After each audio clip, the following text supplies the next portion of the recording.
তবে তারপরেও এত জানাশোনা সত্ত্বেও হান করে কি জনের সাথে দেখা করে। আর জন তাকে জিজ্ঞাসা করে, তুই কেমন ধরনের মানুষ, তুই মানুষের জীবন নিয়ে তো একবারও চিন্তা করিস না। হান তখন তো অবাক হয়ে যায়, তুই তুই করে কথা বলছে। তো হান নিজেকে শান্ত করে বলে, আমার মানুষের জীবন নিতে ভালো লাগে না, কিন্তু আমাদের তো ব্যবসা, এটা আমাদের ব্যবসায় মানুষ মারতেই হয়। তখন জন বলে, তোর ব্যবসার সাথে আমার মায়ের কি সম্পর্ক ছিল, আমার মায়ের কি দোষ ছিল, আমার মাকে কেন মেরেছিলি? আর তখন হান বুঝতে পারে জন সব জেনে গিয়েছে এবং সে জনের দিকে বন্দুক তাক করে। এবং জন বলে, তখন তোমাকে আমাদের দলে নেওয়ার জন্য যা করার প্রয়োজন মনে করেছিলাম আমি সেটাই করেছি। আর জন তখন বলে, তুমি ঠিকই বলেছিলে, মানুষকে কখনো বিশ্বাস করতে নেই, পরিস্থিতিকে বিশ্বাস করা উচিত। আর সেটা জন এটাও বলে, তুমি যদি আমার প্রাণ নিতে চাও তাহলে দ্রুত গুলি চালাও, কারণ যে কোনো মুহূর্তে এখানে পুলিশ চলে আসবে, তোমাকে মেরে ফেলবে। তো এখানে ঘটনা হয়েছে কি, হান এতদিন একসাথে জনের সাথে চলাফেরা করতে করতে জনকে অনেক পছন্দ করে ফেলেছে। তো এই জন্য সে জনকে গুলি করতে পারে না। কিন্তু তখনই সেখানে পুলিশও চলে আসে। আর তখন হান আর পুলিশদের মধ্যে গান ফায়ারিং শুরু হয়। হান এক এক করে পুলিশ অফিসারদের গুলি করতে থাকে। আর জন জানে হানকে গুলি করতে পারবে না। তো এই জন্য জন করে কি, ওর সাথে যে পুলিশ অফিসারটা ছিল তার কাছ থেকে বন্দুক চায়, যাতে ও নিজে হানকে মারতে পারে এবং মায়ের হত্যার প্রতিশোধ নিতে পারে। কিন্তু এই পুলিশ অফিসার এখনো জনকে সন্দেহ করে যে জন আবার হানের হয়ে কাজ করে আবার পুলিশি মারা শুরু না করে। তো এই জন্য সে জনকে মারতে শুরু করে। কিন্তু তখনই হান করে কি ফেরত আসে এবং ওই পুলিশ অফিসারকেও গুলি করে মেরে দেয়। আর সে জনের কোনো ক্ষতি না করে সেখান থেকে চলে যেতে থাকে। আর তখন আমরা হানের চোখে পানি দেখতে পাই। আর এটা ছিল হচ্ছে আফসোসের পানি, কারণ আজকে সে তার সবচেয়ে ভালো এবং বিশ্বস্ত দুটো বন্ধুকে হারিয়েছে।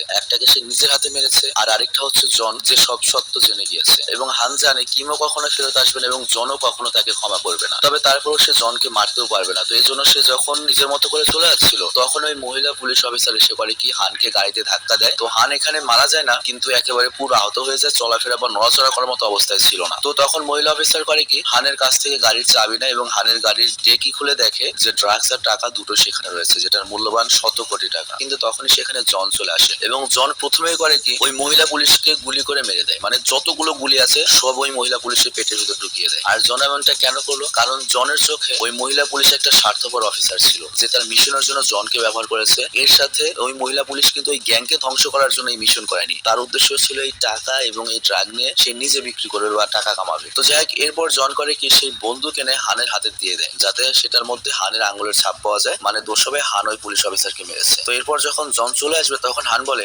বন্ধু, তোমাকে জীবিত রেখে আমি যে ভুলটা করেছি সেই ভুলটা তুমি করো না। আর তখন জন করে কি, হানের নাক মুখ চেপে ধরে। আর এর ফলে দম বন্ধ হয়ে হানের মৃত্যু হয়ে যায়। আর সিনেমার শেষে আমরা জনকে হানের গাড়িতে বসে থাকতে দেখি, যেটার মধ্যে 100 কোটি টাকা এবং ড্রাগ রয়েছে। আর তার চেহারা দেখে মনে হচ্ছিল সে একদিকে খুশিও, কিন্তু এর সাথে অনেক দুঃখীও। আর এখানেই সিনেমাটি শেষ হয়ে যায়। তো যাই হোক, চমৎকার একটা কাহিনী ছিল। আমি জানি না তোমাদের কাছে কাহিনীটা কেমন লাগছে, বাট অ্যাকচুয়ালি এরকম কাহিনী কোরিয়া ছাড়া অন্য কোনো দেশ বানাতে পারবে না। এত সুন্দর মারপেজ দিয়ে এত সুন্দর করে ফিনিশিং, সিরিয়াসলি অন্য কোনো দেশ এরকম সিনেমা বানাতে গেলে গুজামিল করে ফেলবে। আমি জানি না তোমাদের কাছে কেমন লেগেছে, বাট আমি এটার কাহিনীর দিক দিয়ে ভালো রেটিং দিব। তো যাই হোক, আমি বিদায় নিচ্ছি। ভালো থেকে সুস্থ থেকো, টেক কেয়ার, বাবা।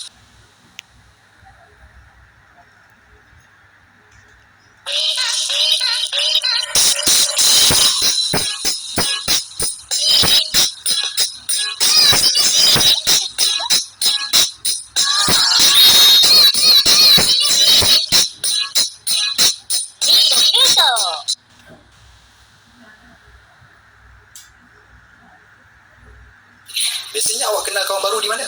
Toki, tapi laki yang pemalu jangan dekat-dekat. Kenapa? Perempuan dalam app ni memang berani gila. Baru je log masuk, terus dapat mesej dari merata tempat. Setengah gadis siap nak sembang voice, malah video call sekali. Tak percaya? Cubalah sekarang.